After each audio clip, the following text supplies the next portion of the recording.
All right, I think we will go ahead and get started.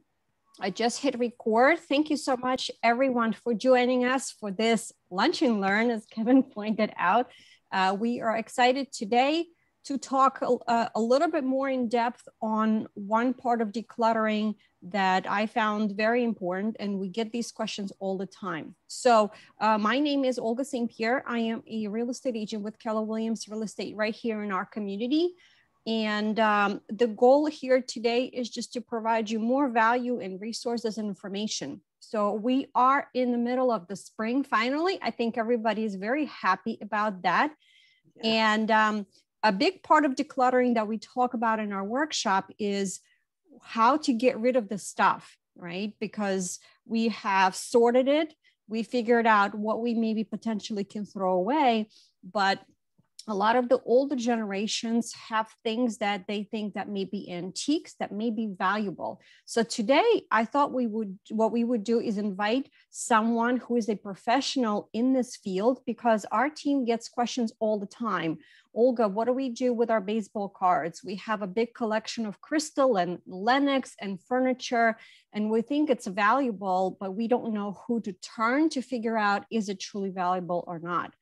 So we invited Tim Zeigler with Kamelot Auctions today, just to give us a little bit of an idea, really today, in this century, right now, what is truly valuable, and kind of to give us some guidelines to use that you can use yourselves in the decluttering process. And we as a team can maybe set up some kind of a guide sheet to help our clients at least point them in the right direction. So Tim, what I wanted to ask you is just introduce yourself to us, how long you've been in the business, what attracted you maybe to this business, where are you located, and what your specialty is.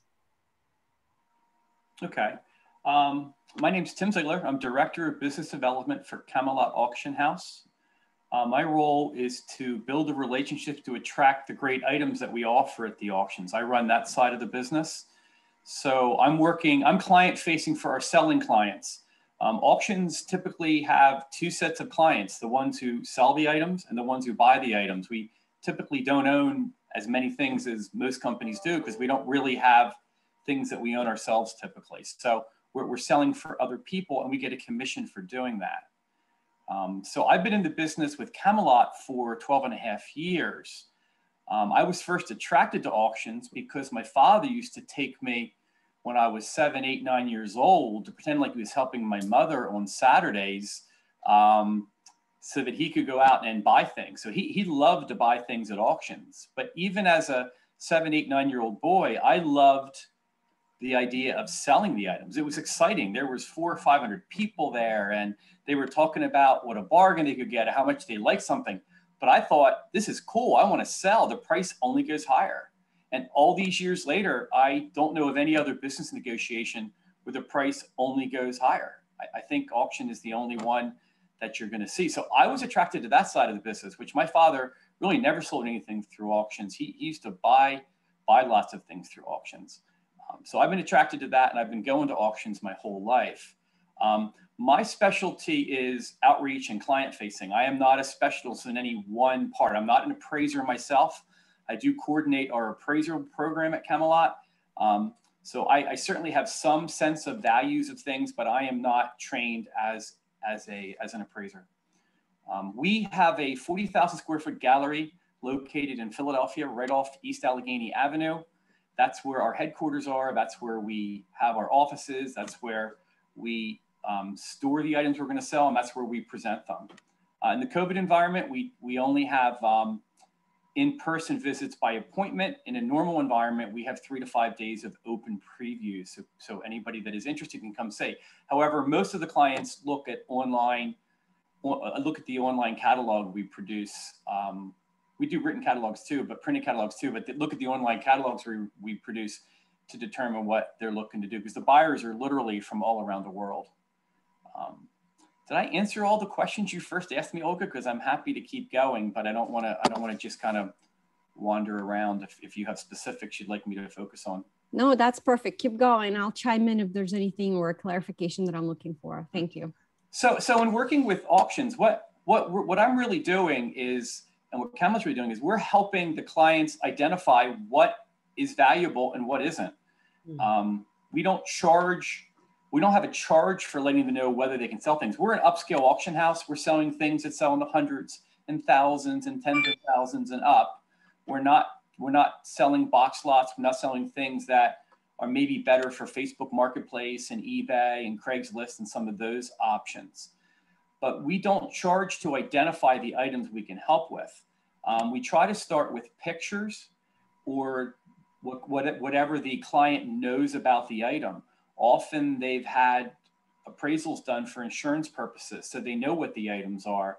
That helps us identify them. We do send specialists out. We do visit as necessary, but we don't make that the first stop isn't to go visit. It's first, let's find out what's available, what do they have that's valuable, and how we can help. We typically offer antiques, fine art, fine furnishings, lighting, statues, sculptures. We do a lot of silver. We sell a lot of the things that are in the interior of the home if they have value. We also have the largest annual garden auction in the country every May. We do antique and vintage garden items, bird baths, statues, fountains. The biggest regular one is at our gallery in Philadelphia, which is really, really cool. So that's coming up in May. We're doing a 2-day auction this year, and it's a great time to acquire or to sell those items. We do very well with those kinds of items when people are planting their fabulous gardens. So we typically can't help with everything. So what we will do is try to direct you to where we think can help you. We have some sense of that, and there's all kinds of choices. I don't know how much Olga will talk about decluttering today, but a lot of time we're recommending other niche auction houses. We're recommending clean out professionals who will come in and offer to buy out the items. We're recommending Craigslist and Facebook and some of those kinds of Facebook Marketplace and some of those kinds of choices. Other times we're recommending, look, from what we see, that looks like a donation type item. And people think of donation as not a good thing, but in a lot of cases, donation is wonderful because the items are being reused. And not only are they being reused, you don't have to pay for disposal typically of donation items, or at least it's not a big expense for doing that.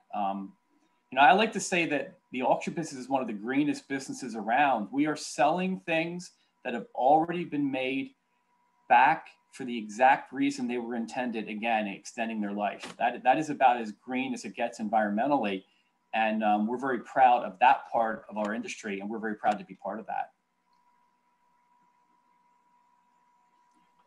That's great. So what I wanted to ask you now is maybe to go over about some misconceptions, because when I speak, especially with the baby boomer generation, they all think that the things that they have collected back in the days is what maybe their children or their grandchildren are going to want. So is there something that maybe you see on a regular basis that a lot of people think is valuable and they can get some money for, in reality right now has no more value, maybe because it was mass produced back then for the purpose of collecting, and nowadays it's not the same anymore? It's a combination of factors. It's a combination of tastes. Tastes change a lot. Our average buying client is 35 to 40 years younger than our average selling client. And it ranges more than that. That's just if you kind of do the math. So that's a huge difference in tastes over that period of time. One example of things that were extremely popular 35 or 40 years ago that aren't as popular today is formal dining. Formal dining is something that was in every home. Practically every downsizing client I've worked with and every estate I've worked with, which is where a lot of the people we help are, families and executors dealing with estates, but a lot of our people are moving and downsizing. Every single one has had a formal dining room. I can't think of one that I've had that hasn't. Yet I would argue that maybe less than a third of the new homes have formal dining at all. These great open space kitchens and other things have taken over. So, it's supply and demand. If there's an item, if there's a whole lot of something and it's not in demand, it's not going to bring anything, and it probably doesn't make much sense for auction. If it's something that's survived, where auctions really thrive and prosper and really help clients is when there's something that's survived and it's in demand and people are really excited to get it. You know, I really think I took a lot of economics courses in my day, and never once did they use auctions as a definition of supply and demand. But I believe it's about as close to the actual definition as you can get. You know, we put tremendous effort into lining up as many bidders as might be interested in an item from this area of the country and around the world. We present exactly what the item is. We give everybody 3, 4, 5 weeks to look at it and decide. Then you line up, and in 30 seconds, you find out who's willing to pay what. That's supply and demand at the core.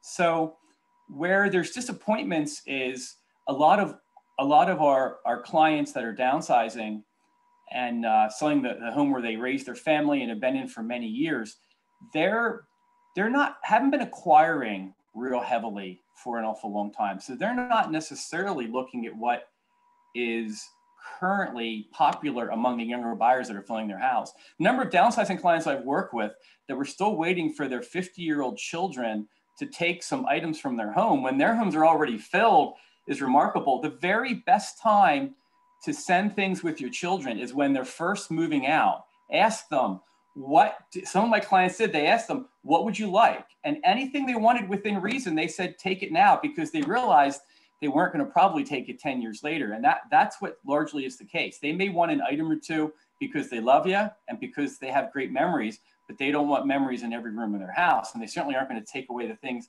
they've acquired with their own taste. There are surprises, though.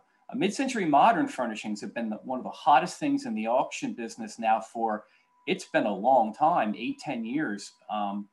And those are older items, things primarily from the 50s and 60s, stretching a little bit beyond that. And, you know, we had a client not that long ago that we were contacted, and they said, we've thrown all of our stuff into the dumpster out front. The house is ready for you to take a look at and tell us what you can help with. So we go out there, and right on top of the dumpster are 5 Plycraft chairs from the early 50s. We got $3,300, if I remember right, for those Plycraft chairs. And she said, that's impossible. I never really even liked them. I only used them for a year or two and just kept them in my basement.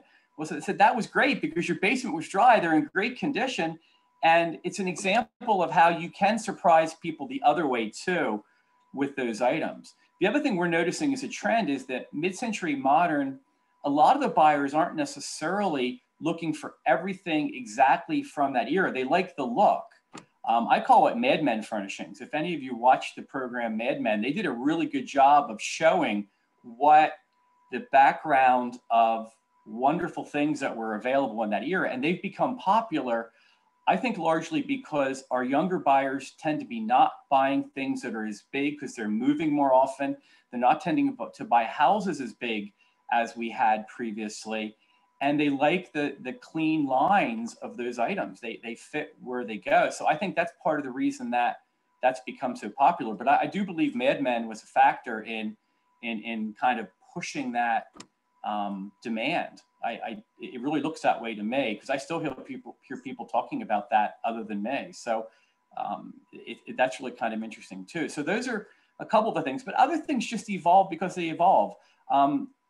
A lot of times I'll get a contact from a client and they'll say, we have a wonderful armoire and a fabulous piano, and I want to make sure you guys can come look at these because they're just fantastic. Well, already an armoire and a piano are going to be challenging. Why are armoires challenging? They first became prominent because we had all these wonderful older homes and there weren't really a lot of closet space. But as people started to wear more clothes over the years, these armoires were a wonderful place to do that. But every house that you buy now has got closets built in that are huge and wonderful and walk-in. And there's all kinds of closet organizations that just help people make their closets great, right? So armoires became less popular. Then in the 90s, they kept their popularity largely because they were being used for the big hunking televisions that we would put in when those were in vogue. Well, those have now disappeared. So now some of these armoires not only don't have the same demand for clothing, but they've also got a hole in the back where there was a wire for the to access it. So armoires are tricky too, and a lot of people that own them, a lot of in the 90s and earlier are of the impression they're incredibly valuable because there's still some value to them, but they don't bring anywhere near what anybody expects. Pianos, you know, everybody that had children playing the piano wanted a piano to get them started. But now, much more often, they'll start on a keyboard and perhaps not even ever advance to using a real piano. So there's pianos, a whole lot of supply and less demand. Same thing happens at price drop. So the really wonderful ones can still be sold. We still offer some, but we offer a small fraction of what is available to us. So one of the pieces of advice I'm giving people is if they're selling their home and they've got a piano and it's not truly spectacular, where it's still really sellable for some money, but just a nice, wonderful piano, if the next person coming in is interested, try to sell it in place and don't hold the line on the piano. If you've got a few things you're trying to sell to them, don't hold the line on the piano, hold the line on something else. Be grateful that they're taking the piano. They may or may not know that if they don't help you with it, you're gonna probably have a challenge, and it can be expensive to move. So. Okay, so to piggyback on the furniture, I had some people ask me about marble tops and, you know, like these little writing desks. And also some people have inherited furniture from their grandparents and great grandparents that maybe, you know, late 1800s. And, you know, when I look at it, it doesn't look like anything spectacular. And they think there's value to it, maybe more to it as emotional value because it has been in their family for so long. Do you have any opinion about furniture that is from, you know, that kind of that time frame? Well, any of the older furniture, you want to be able to identify whether there is some value to it or not. And it's extremely difficult to know that. My recommendation is to reach out to us or an auction house that's selling it all the time. Typically, auction houses aren't going to charge you to let you know, hey, we can help you with that item. They may not be willing to give you an estimate on all 45 of the items you may be selling, because that's called free appraisals, and no one makes any money if you're giving free appraisals. And my experience has been that most of the clients that are asking for all that kind of detail, they're trying to go elsewhere, perhaps, to sell things. So what we do is we let them know, look, you've got some things that have value. These are the things we can't help you with. Here's what we can, and give them a sense of what the auction value would be. You know, because we're able to sell a piece for $1,500, we may think that's wonderful because there's a market for it and it'll probably bring that much, maybe a little more. They may be expecting $15,000 because of what they felt at some point in time it would be. The other issue with furniture is a lot of times people were buying furniture retail. And if you're buying it retail new, that's not so much true of the 1800s example you gave. But if you're buying it retail, you're already paying. I mean, if you take a retail item and buy it new and then try to resell it, you've already lost a tremendous amount of value. So, you know, with older furniture, my suggestion is have someone take a look that can help you. You can pay an appraiser to do it. But my suggestion is if you're truly looking to sell it, the best way is to reach out to an auction house that does a lot of furniture or whatever it is you're selling. Look at an auction house. You should be able to see their results, see what they do well with, and they should be able to help you to identify, yes, these items are saleable at auction, or you know what, you're probably not going to be able to. You may need to go another direction. And they might even be able to suggest what might work for donation. So that's my suggestion on how to handle those things. And that's not just true of furniture. That's true of other things you have, any other decorative items. You know, if you have vases or candlesticks or other things that are older that you're wondering about, it's the same thing. You know, the people that are selling them, I mean, I love the appraisers I work with and the ones who do the formal appraisals, but the appraisers doing formal appraisals are really good at what they do, but they're not the ones, you know, those appraisals typically get used, tucked away, and not looked at for a long time. When an auction house says, yes, these things will sell for some money, and they're put up 2 months later, no one's forgot what you said, and you really have to, you know, you really get a reaction immediately. So I have always felt very comfortable with a good auction house, even before I was in the business, being a great way to get an idea what you have that's valuable. They're living it every day, 12 months a year, year after year. Great. Now let's jump into, because I actually had some questions that were emailed to me. Let's talk about collectible stuff. Okay. So the things that I wrote down that I got questions on is cut crystal, right?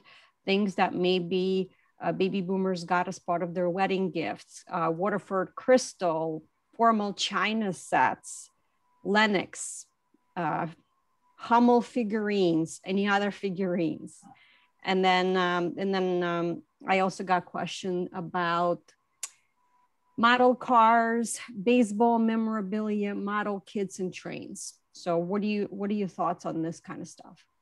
Well, given that the formal dining isn't happening nearly as much, you can take any aspect of formal dining and it's taken a significant reduction in what the value of what a lot of people would have thought it would be. So, you know, china, crystal, all of those things, even chandeliers, you know, the things that are part of formal dining have all taken a reduction simply because the demand is down. You know, if you have a whole lot of it coming on the market and the demand is just less people buying it. My example earlier was if 100% of the homes used to have all these formal dining elements and maybe a third of them do now, that's a tough number when you're looking to sell those things. So the truly spectacular and special things still do very well, but anything involved in that formal dining, and you mentioned a number of different areas that were part of that, wouldn't be. Collections, it depends what the collection is. If it's something that that someone liked to buy 30, 40 years ago on late night TV, and it was a collection of things they were selling to people to collect, those typically don't have much value. Why is that? A whole lot of people were up at night buying those, and they don't ever get rid of them. They don't ever get rid of them. Why? Because they bought them as collections. And there's nothing wrong with them if you like them and you can use them, but if they were buying them as kind of a quasi investment, that wasn't the way to do it. So those kinds of collections are tough to sell because there's just not a lot of value. Again, it comes down to supply and demand. But you know, other things, we're doing a lot of KPM, King's Porcelain Maker plaques. We've had a number of those collections we've sold. Those are highly collectible. They're older, more formal looking items, but they still have a following. Because they have a following, we can help with them. If someone is wondering what a collection might be worth, there's a lot of ways you can contact an auction house that sells those things, but you can also do some of it on your own. The largest online platform for bidding is Live Auctioneers, just like it sounds, Live Auctioneers. If you sign into Live Auctioneers and register, you don't even have to, it doesn't cost you any money. You can look at the results of Live Auctioneers, of auctions like ours and others, thousands of them throughout the country and even beyond the country. And if you know what the item is, you can type it in and you can look at what it's being offered and estimated at, but also what is it sold for in the last year or two. What auction houses are doing when they sell something is they're looking at what has it sold for in the past few years. That's the best indication of what it's going to bring next time. What's it selling for more recently? You know, things a little different. But you can tell. Now, if it's a collector of art and it's one of the fine artists and the demand is amazing because they're no longer making art, either because they can't anymore or because they've passed on, and there's collectors for that. That's a little different. You sometimes have to go back more than, you know, a year to see what the results are like because they're not selling as many. But no matter what the item is, you can start with a place like Live Auctioneers and get a sense of it yourself. Nothing wrong with contacting a professional, but it helps you. You can do the same thing on eBay for things that are maybe not as valuable, or even they do sell some valuable things on eBay as well. You can get the results of past sales. That's a great way. The tricky part for a lot of people is you have to know what it is in order to look for it. And that's where a professional eye can be helpful in doing that. So that's my quick overview on that. But in terms of things that you asked about, like baseball, there's a big following for baseball cards. Not the more recent ones when everybody started buying a whole set of them for their children. You know, once that started happening, again, the demand is real high. But the older ones, when it wasn't like that, or they used to put the baseball cards in the spokes of bikes and ride them around, that's not good for condition. I don't know if anybody remembers that, but I remember some of that happening when I was a young child. And, you know, in those days, you know, the cards are in more demand if they're from that time. But there are, we don't typically focus on sports collectibles. We will help with some items here and there, but I would be able to suggest a good place to go with that. Or you can look up yourself who are the auction houses that are doing that. Stamp collecting is another one. I've had 2 or 3 collections lately.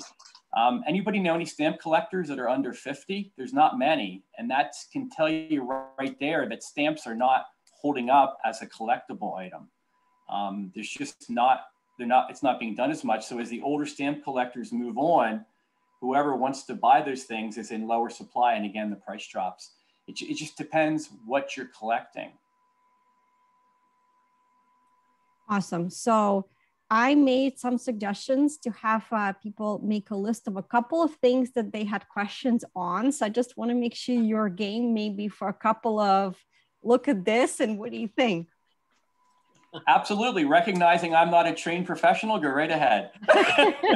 No problem. I appreciate it. Sue, did you want to get started with your things? Well, I do have a vinyl bunny that was a toy. I know it was my sister's. It's at least 60 years old. And is it something that would be worth trying to sell? I think it's worth investigating. I haven't seen any of them come through our auction house, but I think it's worth investigating. I've seen similar items on, I mean, one of the things about our industry is there is so much interest in all of this going on. And there's what, 30 or 40 shows, maybe more. I was doing a presentation at a Rotary Club a number of years back, and I think I counted 40 some shows that were about antiques or auctions or collecting. And I've seen those there. So I can't give you a sense of the value. I think it's worth exploring though. Okay. We also have a marble mantle clock that I don't have here. It's about 12 inches wide and 12 inches deep. It's very heavy. It doesn't have Roman numerals on its face though. It has just regular numbers, which makes me think it's maybe not that old. I'm sure it's back from the 20s or 30s. I find clocks are holding up better than a lot of other items. Not grandfather clocks, maybe not as much, but the smaller clocks are. I would suggest when you're looking at it, if you want to have someone like Kamelot or someone in the auction business looking at it, the way to do it is to get a picture of the face of the clock, to get any markings that there are. Yeah. As long as we can see markings, manufacturer marks, whatever it is that's an indicator, that makes a huge difference. For art, it's the artist's signature. And when we have that and the relative size of the item, along with pictures, multiple of them at different angles, we can often give you a reasonable estimate of what that would bring and certainly let you know if it makes sense to sell. You know, sometimes condition can be a little confusing with pictures, but we can get enough of an indication that the efficiency of it makes sense. So that's what I would recommend. Take a few pictures and make sure you get close up of the markings and the face. Okay. Thank you. So did you have anything else or anything? No, that's it. Thank you. Okay. Well, I have a piece here that is, I think, from my husband's family. I wanted to show you. I figured, you know what, I'll bring something. It's a style for like a Russian samovar, right? Which is how you used to take tea with the spigot. And I think it's silver because it's all tarnished, but I haven't cleaned it for the reason because I don't want to do anything with it. And there's a little thing at the bottom, I guess where you can put a, like a candle or something underneath to heat up what's inside. Tim, what do you think?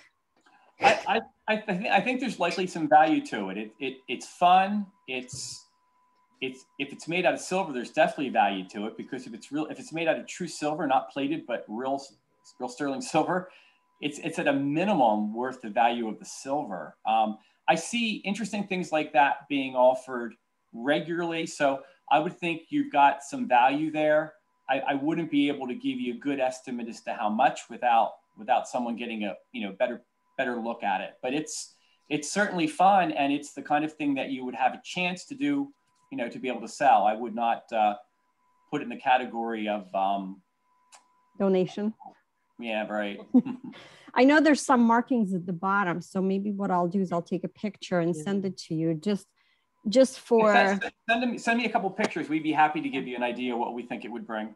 Okay, so from what I'm hearing, you said, I was gonna say, Olga, because you shared that, I had to run and go get this because I just bought one of these for my wedding, actually, for some decor. I thought it's funny. It's like the same thing. It has the little candle. Yeah. I don't plan on selling it, but maybe after the wedding. One of the things with silver is if you can't tell, it's not always really easy to tell what's true silver and what isn't. There's usually silver marks. So if you look on most silver, you'll see silver marks. And if you're wondering what they look like, they often have an S on them. But you can also just go on a web browser and type sterling silver markings, and you'll get a whole bunch of them show up. And by the time you look at 2 or 3 screens of them, you're like, okay, and you go to look at the silver, and as long as you've got good eyesight or you can magnify it, you can tell if it's real silver. If it's real silver, it's going to bring some money just because of the silver value. And then, we always like to auction things that are worth more than the silver value. That's where the real upside is. So when they have more than the silver value, that's what's exciting to an auction house. Awesome. Let's talk about real quick, and if you can offer your opinion, what about vintage clothing? Anything about that?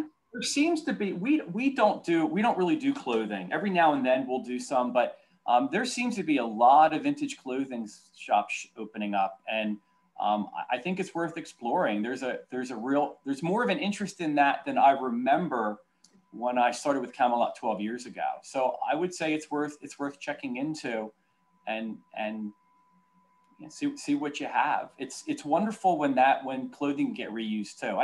I really believe anything that we can give a longer life to, it helps our world, it helps all of us in the long run, and we should all be trying to do as much of that as we can. Yeah, I thought it was interesting. I had a client who was very particular about what she wore, and she had a lot of St. John suits, like the really classy, really unbelievable looking, and the family was just going to take it to donation. I'm like, wait, before you do that, I said, how about we try some consignment shops? Absolutely. Yeah, and there's a lot of them out there. Consignment shops can be a good source for you. Yeah, so I thought that it was interesting to see the pieces. I actually enjoyed looking at them.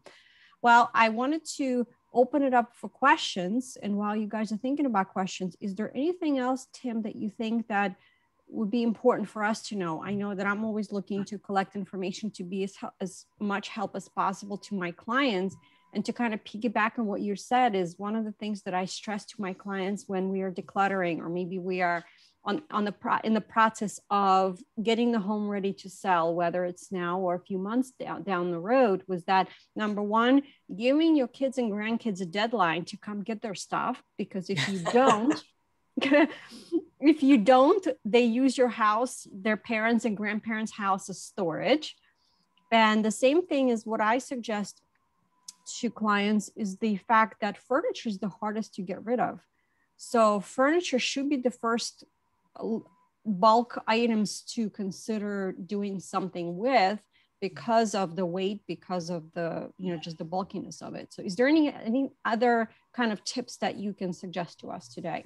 Well, one of the tips I have is don't put furniture into storage. The number of clients we've helped that have pulled it out of storage many years later, if you don't have a place for it and you're moving, especially if you're moving and downsizing your space, we just don't recommend doing that with, I don't like to recommend doing that with anything that's bigger and requires storage. If you want to stick some jewelry in a lockbox, or you want to tuck a couple of paintings in a closet or something like that, makes perfect sense. But I can't tell you how many times we've almost been done helping a client, then they remembered they had this monthly bill for something and it was the storage. And now not only do you have all the storage, they can't always remember what was in it. They remember who it came from. It may have come from Great Aunt Sally, but they don't remember what Great Aunt Sally had.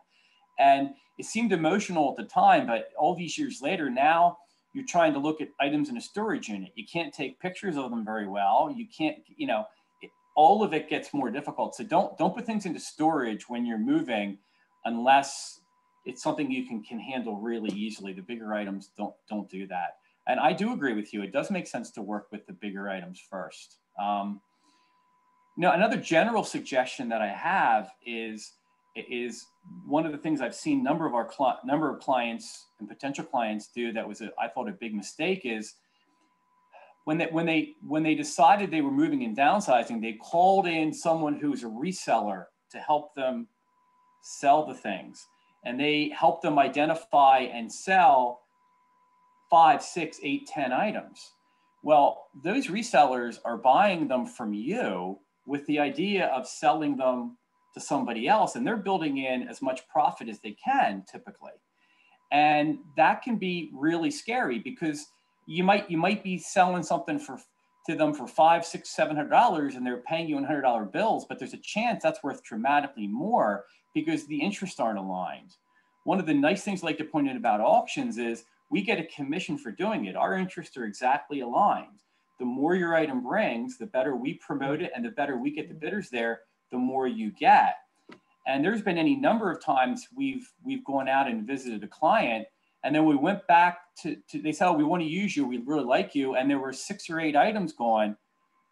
The 6 or 8 items were the top 6 or 8 items in the whole home. Well, of course, they're the ones that a reseller is going to get because they certainly are trying to make their business work. So because so much of the time we see the top handful of items worth more than everything else combined, you don't want to sell off a few things that are easy too early unless you are someone that yourself has become an expert in that. And that's advice. Our goal is to help get as much money into the pockets of the client by selling these items as we possibly can. And it doesn't work out well. My saddest story is a woman we were helping, and she had a tremendous amount of great items in it.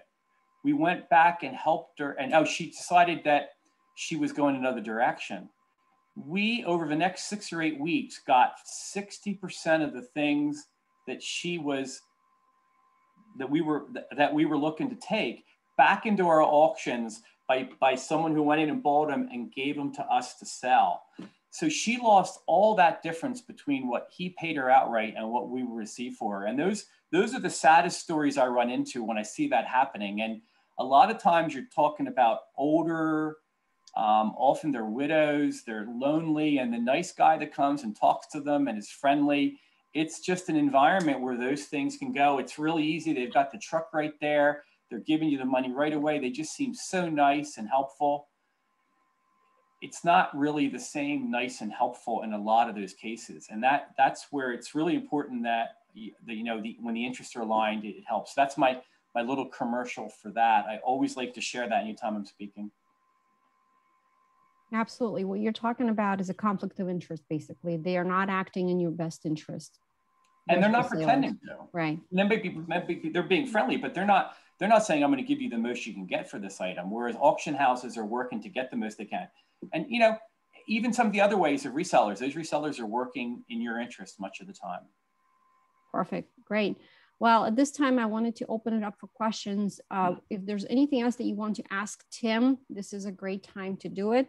And I'm just going to look through my emails from clients to make sure that I asked you all the questions in the meantime.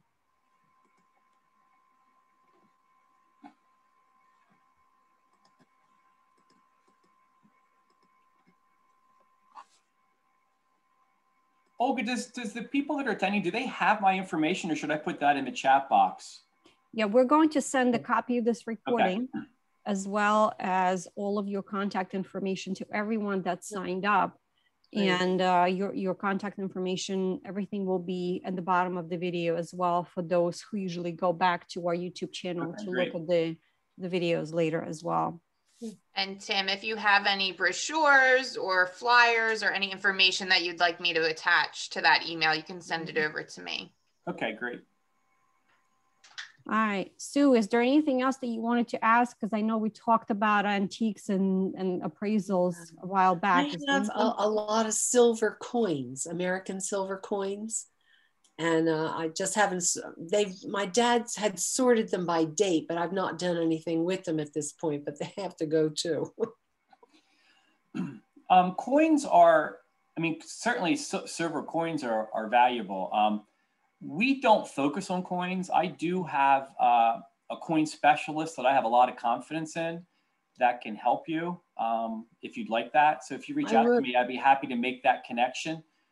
Over about 9 or 10 years of working with them, they have consistently done better than any of the alternatives for people that have shopped it. So I've developed a lot of confidence in them, and I regularly suggest them for that. And you know, that's easy. It's coins are close to a commodity. It's about condition, but once they can look at an item and there's so many of them being sold compared to you have a single set of vases, they can pretty much give you a good estimate of what the value is.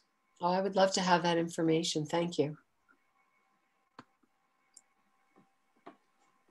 All right, great. Anyone else? Here's your opportunity to ask questions of some things that maybe you have or your family has, something that has been in the family. I don't know how to do this. Hi, Christine. We can hear you. Hi. This is my first time doing this kind of thing, so I'm learning as I go. Tim, if I could also get that name of the coin specialist. I have a ton of silver coins also. Okay.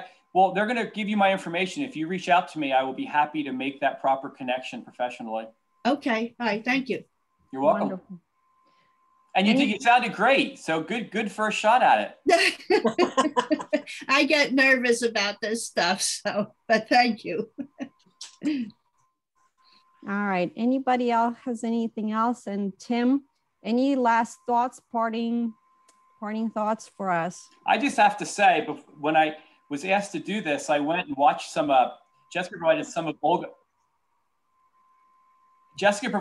Olga's old decluttering segments, and I really enjoyed them. So you're doing yourself a favor by looking back on some of them. They're already ready to go, and you can see her at all kinds of different dress and all kinds of different locations. It's really fun. So there's fun. Thanks for sending them my way, Jessica.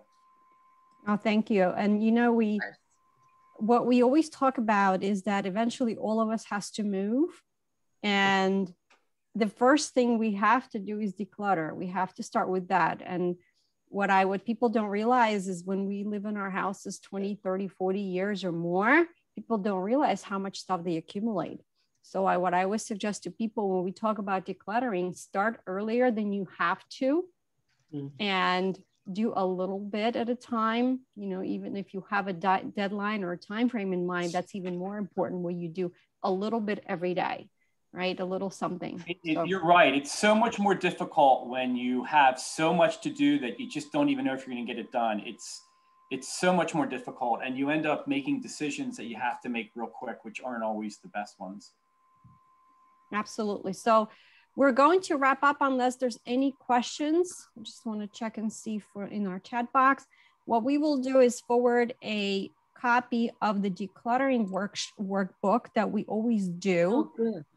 Absolutely. You'll have that. And then as well as the links to our recorded decluttering workshops. We do at least one every month because people are always looking for ideas and suggestions, as well as a copy of this recording for here. And then all of Tim's contact information. We definitely, Tim, appreciate you spending the time with us and providing your expertise, because this is always needed. I get questions almost every day what to do with some of the stuff. So thank you so much for spending a lunchtime with us. And everyone else, thank you so much for joining us. And we hope to see you at our next workshop. Have a great day, everyone. Bye-bye. This was great. Bye. Bye-bye. Bye-bye.